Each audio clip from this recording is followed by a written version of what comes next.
2022년 새해가 밝았습니다. 예로부터 용맹함을 상징하고 신성하게 여겨진 검은 호랑이해 이민년. 올해 대한민국엔 과연 어떤 일들이 펼쳐질까요? 올해 이제 선거가 계속 몇 달 사이로 있어요. 3월 9일 날 대선이 있고 6월 달에 지방선거가 있고 불과 석 달 차이밖에 없어요. 그렇다면 거기 누굴 뽑을 것이냐? 또 우리가 걱정해야 되는 게 오미크론이라는 더 전염력이 높을 것으로 추정되는 변이 바이러스이잖아요. 우리나라에서도 오미크론이 점점 그 세를 확장해 갈 것으로 예상이 되고 있는 상황이기 때문에 생각보다는 경제의 흐름이 그렇게 우리가 기대했던 것만큼 빨리 회복되지는 못할 거다. 올해는 베이징 동계올림픽을 비롯해 많은 이들의 눈길을 끌 대규모 스포츠 행사도 많은데요. 희망과 우려가 교차하는 2022년 이민년. 우리 앞에 펼쳐질 한 해를 미리 점검하고 전망해 봅니다.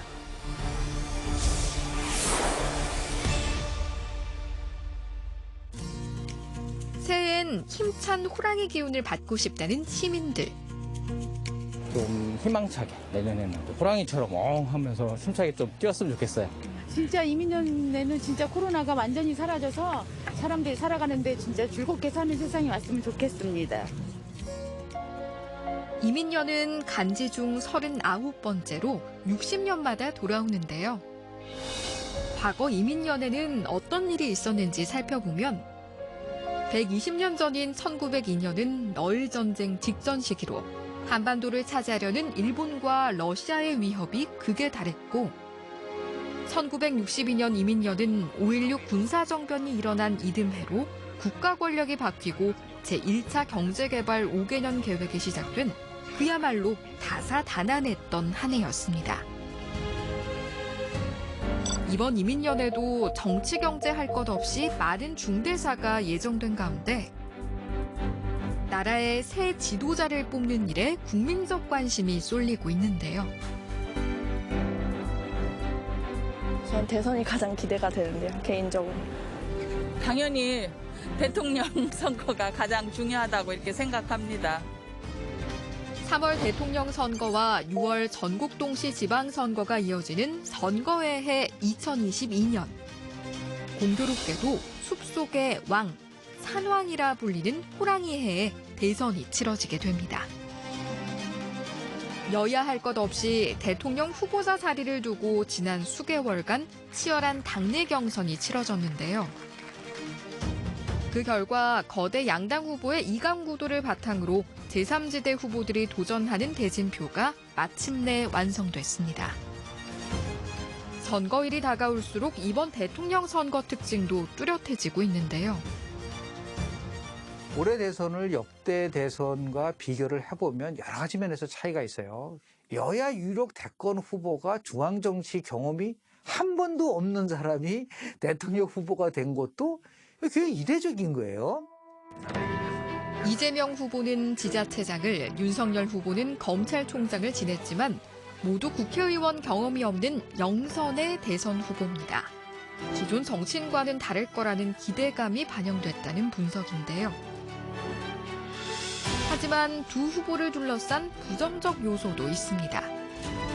이렇게 후보가 양강 후보가 다 이렇게 사법 리스크에 노출되어 있는 경우는 거의 없었던 것 같다. 이재명 후보는 대장동 개발 의혹 사건, 윤석열 후보는 이른바 고발사주 의혹, 가족 리스크도 있고 이재명 후보의 장남, 그다음에 윤석열 후보의 배우자, 후보 본인들은 물론이고 가족 리스크도 역대 어느 대선보다 선거에 쟁점이 되어 있는 유권자들로서는 대단히 곤혹스러운 선거가 되고 있다. 역대 대선에서는 선거일이 다가올수록 부동층이 감소했는데 20대 대선에선 아직 마음을 정하지 못한 부동층이 많습니다. 역대 비호감 선거니까 당연히 부동층이 높을 수밖에 없죠. 이 강이라는 건 지금 뭐 윤석열 또 이재명 후보가 이 강이고 이 약은 지금 뭐 심상정 안철수 후보기 때문에. 자, 그러면 어떤 결과가 나오냐면 선거 예측이 참 힘듭니다. 그 상황에 따라서 얼마든지 변하기 때문에 누가 될 것이라는 걸 예측하기가 굉장히 어려워요. 표심이 유동적인 만큼 설 민심이 중요하다는데요. 설 연휴가 끝나면 대선까지 한 달여밖에 남지 않기 때문입니다. 후보들은 설 밥상 민심을 대선 바로미터로 삼아 유권자 지지를 이끌어낼 정책과 공약에 힘을 기울여야 한다고 전문가는 말합니다. 그렇다면 결과를 좌우할 캐스팅 보트를 쥔 유권자층은 누구일까요? 그동안 정치권은 20대 남성, 속칭 2대남에 주목해왔는데요. 전문가 의견은 좀 다릅니다. 선거에서는 20대 남자가 결정을 하는 것이 아니라 20대 여자와 30대 여자가 이번 대통령 선거에서 굉장히 중요한 캐스팅 보트 역할을 할 것이다. 2030 여성들의 표는 잘 의외로 2030의 남성들의 표에 비해서는 잘 분석이 안 되는 것 같은데 2030 여성들의 표를 공략하는 층이 유지할 수 있다는 겁니다. 실제로 지난 2020년에 치러진 21대 총선 투표율을 보면 20에서 30대 여성 투표율이 남성 투표율보다 일관되게 높았고 20대 중후반의 경우 차이가 10% 이상 벌어지기도 했습니다. 또 올해는 대선과 지방선거가 석 달 간격으로 치러지는 점에도 주목해야 합니다. 대선 같은 지방선거가 될 거다. 6.4 지방선거가 있었습니다. 그거는 김대중 정부가 2월 25일 날 출범하고 나서 넉 달 만에 치러진 지방선거였어요. 당시에도 여당이 압승을 했습니다. 만약에 대통령 선거에서 승리하는 정당이 6.1 지방선거에서도 승리할 가능성이 굉장히 크기 때문에 그럴 경우는 결국은 어느 세력이 승리하든 간에 강력한 힘을 가지고 갈 수 있는 나름대로의 기반이 마련될 수가 있다.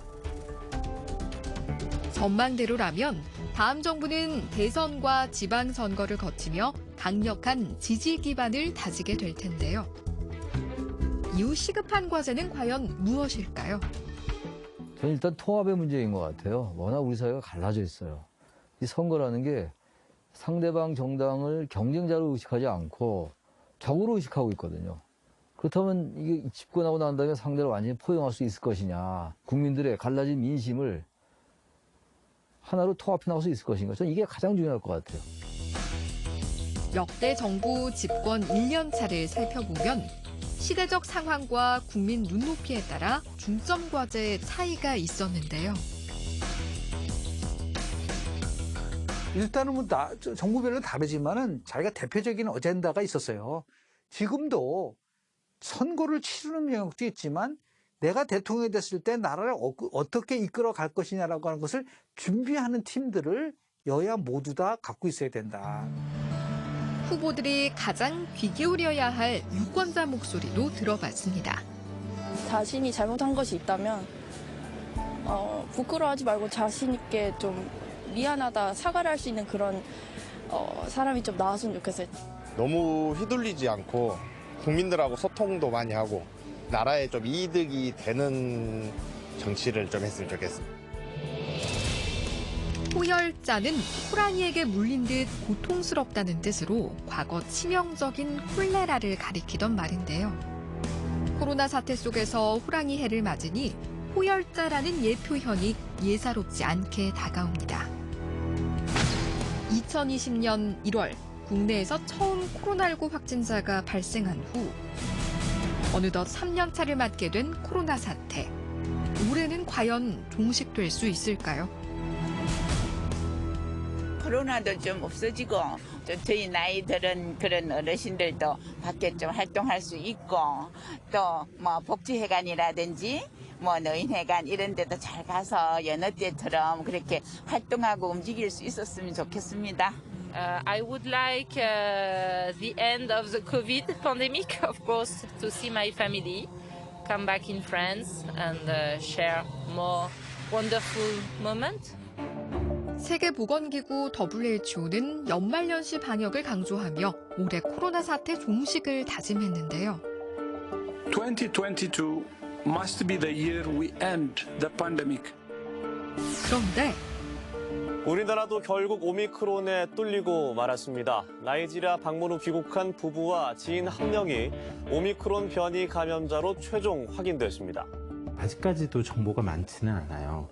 이게 이제 WHO 처음 보고된 게 11월 24일이었어요. 전염력이 높아진 건 맞고 면역력을 회피할 수 있는 능력이 좋은 건 맞고 중증도의 측면에서는 조금 떨어지는 것은 맞는데 전체 큰 규모의 보건학적인 관점에서는 상당히 영향이 큰 바이러스인 것이죠.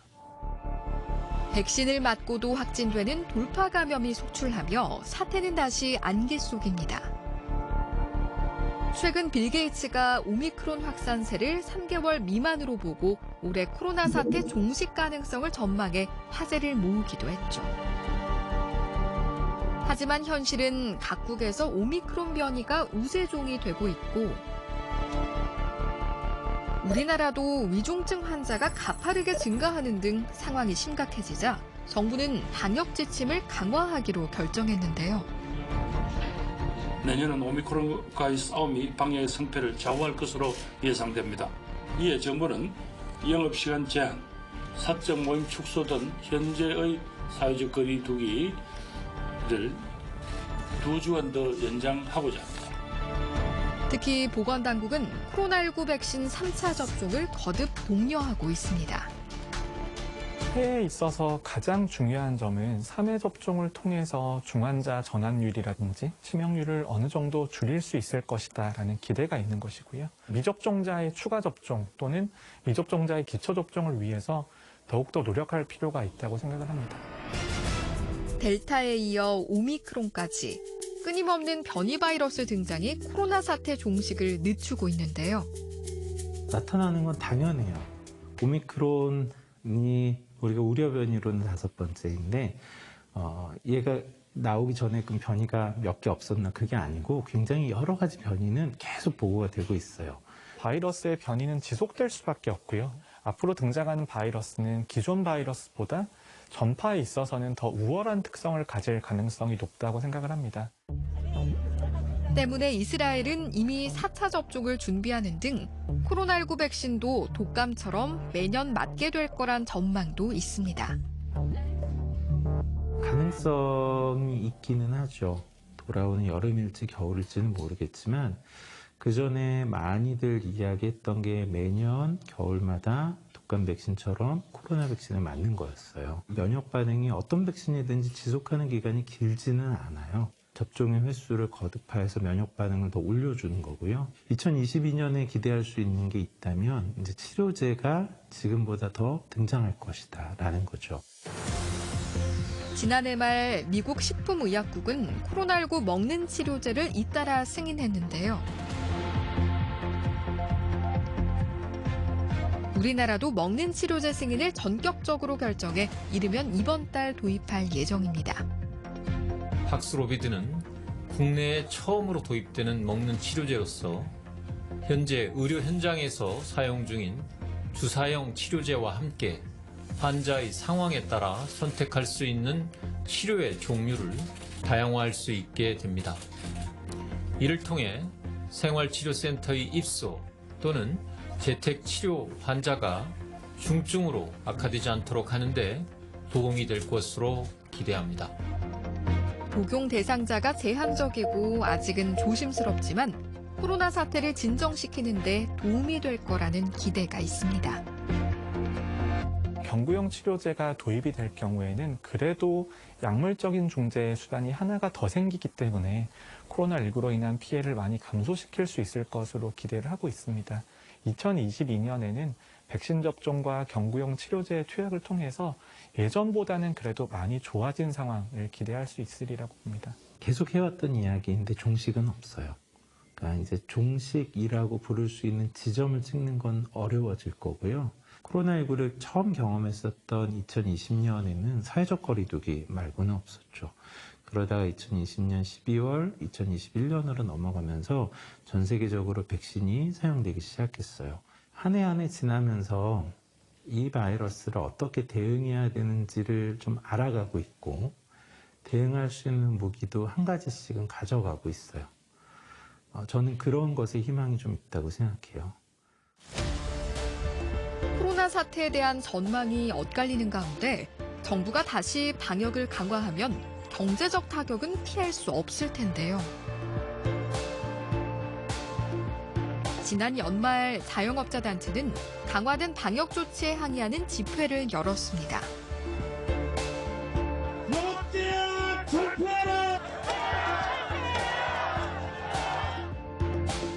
집회 참가자들은 생존권을 위협받고 있다며 정부의 실질적 보상을 요구했습니다. 코로나 사태가 잠시 주춤했던 지난 가을, 자영업계는 올해엔 영업 환경이 개선될 거라고 예상했는데 과연 지금은 어떨까요? 당연히 코로나가 있으면 여파는 있을 것이고요. 그리고 그것도 이제 계절에 따라 좀 틀릴 걸로 사람들이 실내 활동이 많아지는 겨울이나 여름은 어려울 것이고, 그다음에 좀 바깥으로 많이 나가는 봄이나 가을에는 괜찮을 것이고, 22년에도 부정적 영향이 있을 거지만 그 강도는 시간이 가면 갈수록 좀 약화될 걸로 사람들이 이제는 그런 악조건 속에서 버텨낼 수 있는 방법들을 조금씩 찾아가는 것 같아요. 악조건 속에 경제를 책임지는 정부 역시 고민이 깊습니다. 한국경제연구원은 올해 우리나라 경제 성장률을 지난해보다 낮은 2.9%로 전망했는데요. 반면 정부는 올해 성장률 목표를 3.1%로 제시하며 경제정책 방향을 발표했습니다. 전반적으로 내년 우리 경제는 성장률은 3.1%, 수출은 금년 역대 최고치를 넘은 6,600억 불 수준을 목표로 하였으며 고용 목표는 플러스 28만 명, 물가는 금년보다 다소 완화된 2.2%로 전망하였습니다. 다소 낙관적이라는 비판에 정부는 세계 경기회복세 등 대외 여건과 내수가 개선될 것이라는 근거를 내놨습니다. 2022년 내년은 일상으로 복귀하는 원년, 그리고 코로나 이후에 아젠다를 본격적으로 추진하는 시기, 그리고 현 정부와 다음 정부에 걸쳐 경제가 운영된다는 점에서 매우 의미 있고 또 중요한 한 해라 할 것입니다. 코로나 위기를 넘어 일상과 정상적인 경제 활동을 회복하고 미래를 위한 경쟁력도 다진다는 계획인데요. 이런 목표에 힘을 실어줄 희망적 전망도 있습니다. 긍정적 요인은 이제 최근의 추세인데 디지털 전환입니다. 한국이 이제 7, 80년대 중화공업 위주로 경제 성장을 했고, 그리고 이제 90년대 말에서 2000년대 지금까지는 IT 산업 위주로 경제 성장을 했는데, 최근에 그 디지털 전환이라는 어떻게 보면 IT 산업이 한 단계 업그레이드되는, 거기에 우리 산업 구조가 적응을 제대로 할 수 있다면 7, 80년대 같은 고성장도 다시 한번 이룰 수 있는 어떻게 보면 마지막 기회일 수도 있거든요. 매 순간 중요한 큰 사건이 벌어지면은 산업구조 전환은 일어났어요. 그리고 이거는 3년째 진행된 변화니까 사실은 그 전환 속도가 진짜 몇십 년에 한 번 있을 정도로 크다라고 생각하는 게 당연하겠죠. 그리고 한국의 또 IT의 기본 체력이나 이런 게 강하니까 국제 경쟁력도 그렇고 불편한 분들도 있겠지만 산업으로 보면은 긍정적인 거예요. 다만 국민 실생활과 밀접한 내수 경제 회복이 문제입니다. 일단 손님 줄어든 거, 그리고 또 재료비 상승하는 거, 기름값 올라가는 거. 더 잘 되는 거 했으면 좋겠는데 그거 바라지 않고 기본적인 소득 정도 예전처럼만 돌아갔으면 좋겠어요. 내수 경제는 소비 심리 영향이 크다 보니 코로나 사태가 지속되는 한 부침을 거듭할 수밖에 없는데요. 불확실성 속에서 주의가 필요한 때입니다.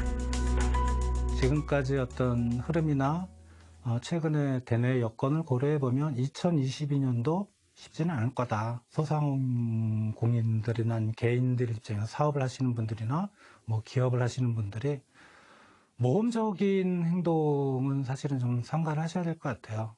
불확실하지만 국가의 역할이 굉장히 중요해졌거든요. 개인으로서는 그래도 정부가 조금 더 개입을 해서 나쁜 쪽으로 내려오는 것들에 대해서는 그 충격을 좀 줄여주면 좋겠다라고 생각하고. 한편 올해 나라박 상황은 양호상투라는 고사성어로 요약할 수 있습니다. 두 강대국, 미국과 중국의 관계를 좌우할 중요한 일정이 많기 때문입니다. 오는 11월에는 미국 중간선거가 예정돼 있는데요. 상원과 하원 의원 등을 뽑는 선거로 바이든 정부 중간평가 성격을 띱니다. 중국도 올가을 지도부 교체가 이루어지는 24 당대회가 예고된 가운데 앞서 3월 국회 격인 전국인민대표 대회를 거쳐 시진핑 주석의 세 번째 연임을 공식화할 예정입니다. 따라서 두 정상 모두 내부 지지세를 모으려 외부적으로는 강경책을 쓸 전망인데요. 과연 우리나라엔 어떤 영향을 미칠까요? 미중 대결은 원래도 계속될 것 같고요. 바이든은 중간선거를 생각하고 재선을 생각한다면 중국 대결을 멈출 수가 없고요. 무역이나 경제 문제도 보호무역 성격을 더 띨 수 있게 되고 우리에게 이제 중국과 맞서게 하는 여러 가지 선택을 하게 할 가능성이 있기 때문에 우리에게는 뭐 다소 불리한 점이 더 많다고 보여집니다. 전 세계가 미국이냐 중국이냐를 선택해야 되는 구도로 가는 것처럼 보입니다. 실제로 미국이 다음 달로 예정된 베이징 동계올림픽 외교적 보이콧을 선언하면서 여러 국가의 외교적 선택이 시험대에 오르기도 했죠. 특히 우리나라는 중국에 대한 무역 의존도가 높고 안보는 미국의 힘을 빌리고 있는 관계로 어느 한쪽을 택하기 곤란한 상황입니다. 우리가 스스로 미중 사이에서 선택해야 된다, 하나를 선택해야 된다는 구도 속에 들어가 버리면 그만큼 우리의 이제 운신의 폭은 작아지는 거죠. 어떻게 보면 미국과 중국이 한국을 자기 편으로 끌어들이려고 하고 있고 또는 최소한 자기 반대편에서 자신을 이렇게 압박하는 연대에는 참석하지 않기를 원하거든요. 그 정도로도 자기들이 한국이 중요하다고 생각하기 때문에 그걸 잘 활용할 필요가 있고요. 코로나19 세계적 대유행으로 심각해진 자국 이기주의 현상. 올해도 국제관계에 지속적인 영향을 미칠 것으로 보입니다. 모두가 안전하기 전에는 아무도 안전하지 않다는 가장 상식적인 말은 세계가 사실은 협력해서 대처를 해야 되는데 우리가 봐온 세계의 대처는 그렇지 않았죠. 앞으로의 미래는 국제협력을 선택하느냐. 이게 우리의 이성은 모든 국가의 당위성은 그걸 향하는데 실제로는 이 경제도 어렵고 보건도 어렵고 기후변화도 어렵다 보니까 자국 이기주의로 오히려 빠지는 뭔가 우리가 실제로 해야 되는 부분하고 지금 하고 있는 부분에 괴리가 생기는 것이 지금의 세계의 문제가 아닌가 생각합니다. 이런 가운데 올해는 다음 달 예정된 베이징 동계올림픽을 시작으로 9월 중국 항저우 아시안게임, 11월에 열리는 카타르 월드컵까지 대규모 국제 스포츠 행사가 줄줄이 열리는데요. 중계라도 봐야지 재밌을 것 같아요. 만약에 그런 스포츠도 없으면은 진짜 이거는 너무 암울한 거죠. 2002년인가 월드컵 했던 그때 막 온 국민이 하나 됐던 그런 분위기 한번 느껴봤으면 좋겠어요. 스포츠를 통해 전 세계가 화합하고 코로나19로 지친 사람들이 힘을 얻는다면 얼마나 좋을까요? 다양한 전망 속에 첫 발을 내디딘 2022년. 새해 소망을 적는 시민들 손끝엔 설렘이 묻어납니다.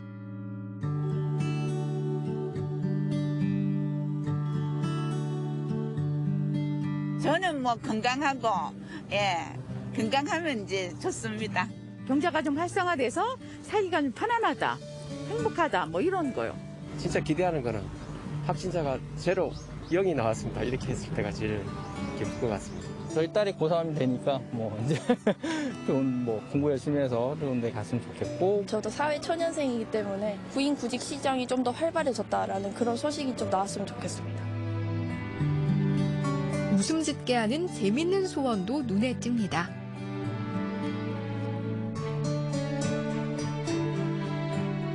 저마다의 사연과 소망이 모여 빼곡히 쌓인 소원탑. 부디 2022년에는 비범한 호랑이 기운으로 희망찬 한 해를 보낼 수 있길 기원합니다. 봄 내려온다, 봄이 내려온다. 장님 깊은 골로 대한 짐승이 내려온다. 봄은 덜숭덜숭 꼬리는 잔뜩 한 팔이 넘고 위에 머리 흔들며 전동 같은 앞다리 봉화 같은 뒷발로 양 공기 찌우지고 새락 같은 발톱으로 잔디뿌리 왕모래를 촤르르르 흔치며 주홍잎 쩍 버리